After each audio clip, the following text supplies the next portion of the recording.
We are now going to go to closing statements. You each have 60 seconds to sum up your thoughts. Kathleen, Wynne, you are first.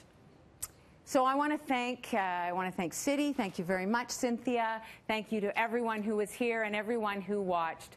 This is going to be a very important election debate over the next 28 or 29 days. And there are some pretty stark choices. As you heard tonight, there are very different perspectives. We've got a perspective on my right here that is about cutting and finding what he's calling efficiencies, but will amount to cuts that will hurt people, that will hurt services. We've got some magical thinking on my left here about how things can just magically happen without actually having the policy that is going to make it work. So I would just say to the people of the province, please ask your candidates. Look at what we have done, look at what we are building, and we are going to continue to build in this province. It is about care. It is about making sure that the care that people need is actually in place, or it's about cuts. It's about cutting services that people need. That's what this election is about. Thank you, Ms. Wynne.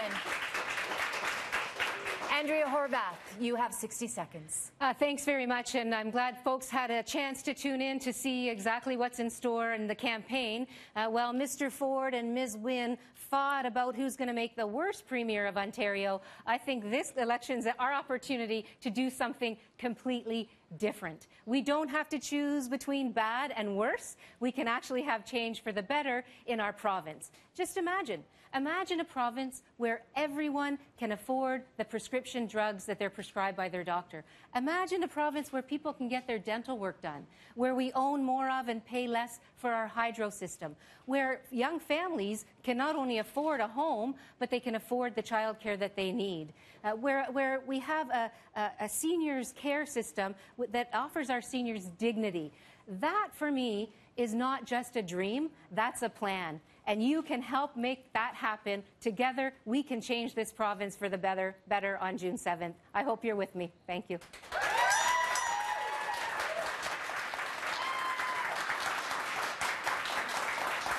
And Mr. Ford, you have 60 seconds.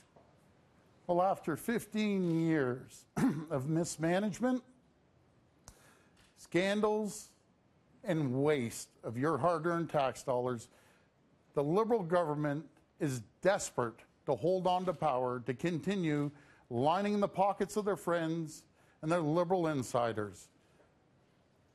I'm going to make sure we run a government that respects the taxpayers. You know me, I'm for the little guy. My priorities have been very clear.